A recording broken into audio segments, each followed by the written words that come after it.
অভয়নগর উপজেলা স্বাস্থ্য কমপ্লেক্সে ফুচকা খেয়ে এই পর্যন্ত 200 রোগী এখান থেকে চিকিৎসা গ্রহণ করেছে। ডাক্তাররা তেমনটি আমাকে জানিয়েছেন। বিশেষ করে ঈদের দিন সন্ধ্যাবেলায় ভৈরব ব্রিজের পূর্ব পাশে এই ফুচকার একটি দোকান থেকে এই ফুচকা খাওয়ার পরেই বিভিন্নভাবে রোগীদের উপসর্গ দেখা দেয়, পেট ব্যথা, বমি এবং খিঁচুনি দেখা দেয় এবং দেখার পরে তারা হাসপাতালে ভর্তি হয়।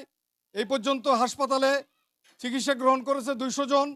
এর মধ্যে এখান থেকে যারা খুব মারাত্মকভাবে অবনতি ঘটেছে তাদের মধ্যে 13 জনকে খুলনা মেডিকেল কলেজ হাসপাতালে প্রেরণ করা হয়েছে এবং এখান থেকে প্রাথমিক চিকিৎসা নিয়ে কিছু লোক চলে গেছে। গতকাল রাত 12টা পর্যন্ত 150 জন ছিল। এই সকাল এই পর্যন্ত এখন প্রায় 200 জন চিকিৎসা গ্রহণ করেছে। যেটা আমরা জেনেছি ডাক্তারদের কাছ থেকে, বিভিন্নভাবে এখানে শিশুদের সংখ্যা এবং নারীদের সংখ্যা বেশি। এমনও দেখা গেছে যে একই পরিবারের 5-6 জনও এই বিশেষ করে ফুসকাজনিত কারণে তারা ডায়রিয়ায় আক্রান্ত হয়েছে।